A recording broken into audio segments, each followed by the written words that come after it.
Because I've been like holding on to it for a while.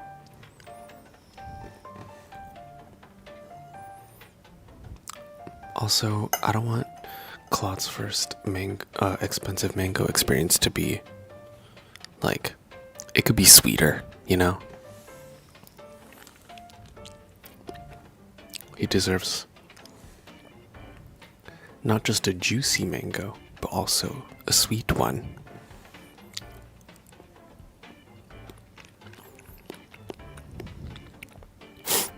Isn't mango bad for coughs? Is it?